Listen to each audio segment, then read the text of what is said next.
નમસ્તે ખેડૂત મિત્રો, આજના વિડીયોની અંદર વાત કરીશું કે 19મો હપ્તો ક્યારે આવશે અને બીજું કે ફાર્મર રજિસ્ટ્રી ખેડૂત નોંધણી માટે કયા કયા ડોક્યુમેન્ટની જરૂર પડશે. તો ચાલો વાત કરીએ. હવે પછીનો જે હપ્તો આપવાનો છે એ 19મો હપ્તો હશે, કારણ કે પહેલાં ઓક્ટોબરની અંદર આપવામાં આવ્યો હતો અને હવે એવું કહેવાય છે કે ડિસેમ્બરમાં એ હપ્તો આપવામાં આવશે. એટલે કે દિવાળી પહેલાં હપ્તો આપ્યો હતો 18મો અને 19મો હપ્તો હવે ડિસેમ્બરની અંદર આપશે. હવે તેના માટે મિત્રો નોંધણી ફરજિયાત કરી છે. તો એના માટે કઈ વેબસાઇટ છે ખાસ યાદ રાખજો, આ જ વેબસાઇટ ઉપર કરવાનું છે કે જે ગુજરાતની છે. કારણ કે પછી તમે બીજી વેબસાઇટ ઉપર જશો મહારાષ્ટ્ર, તો તમે જ્યારે કરશો ત્યારે મહારાષ્ટ્ર લખેલું આવશે. તો આ ખાસ યાદ રાખવી. તો અત્યારે એ મિત્રો બંધ બોલે છે અપડેટની કામગીરી. હવે કયા કયા ડોક્યુમેન્ટો જોઈશે એ જોઈ લઈએ.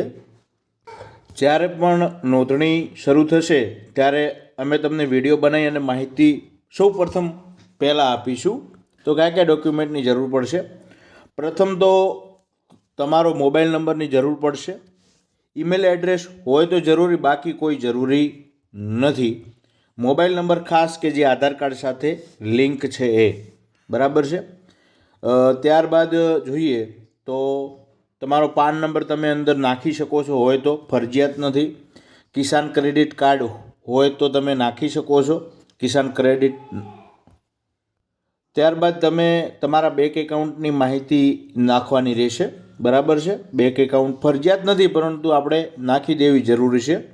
ત્યારબાદ અપંગતા હોય, દિવ્યાંગતા હોય તો એ એડ અહીંથી કરી અને એડ કરી શકાય છે, દિવ્યાંગતા જે ખેડૂત છે એમના માટે. ત્યારબાદ જોઈએ, ત્યારબાદ તો ઓનલાઈન ફક્ત ટીક કરવાનું આવે છે કે ભાઈ ઓનર. ત્યારબાદ તમારું એડ્રેસ આવશે, બરાબર છે.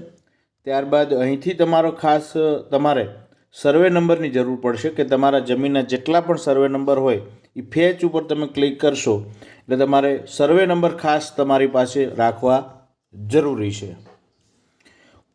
બીજું કે ઘણા બધા ખેડૂત મિત્રો કહે છે કે ડોક્યુમેન્ટ અપલોડ, તો અપલોડ કોઈ ડોક્યુમેન્ટ કરવાનું નથી. અપલોડ કોઈ પણ ડોક્યુમેન્ટ કરવાના થતા નથી, ફક્ત માહિતી હોવી જરૂરી છે.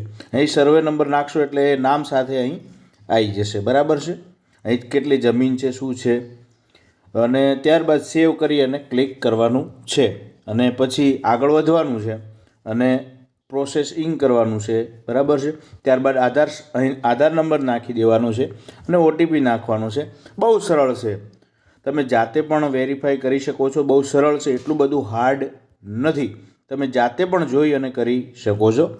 હવે ખાસ કે શું શું ડોક્યુમેન્ટો?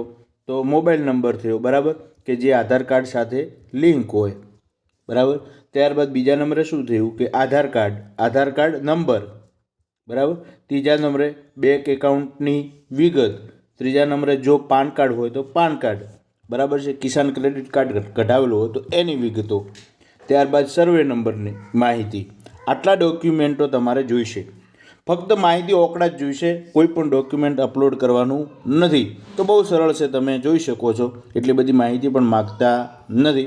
કોઈ પણ પ્રકારનો પ્રશ્ન હોય તો કોમેન્ટ બોક્સમાં જણાવતા રહેજો. કેવી રીતે ઓનલાઈન કરવું તેની ડિસ્ક્રિપ્શન લિંકમાં લિંક પણ આપી દઉં છું, જેથી તમે વિડીયો જોઈ શકશો. અને જ્યારે ચાલુ થશે ત્યારે અમે તમને વિડીયો દ્વારા માહિતી આપતા રહીશું. થેન્ક યુ, આભાર.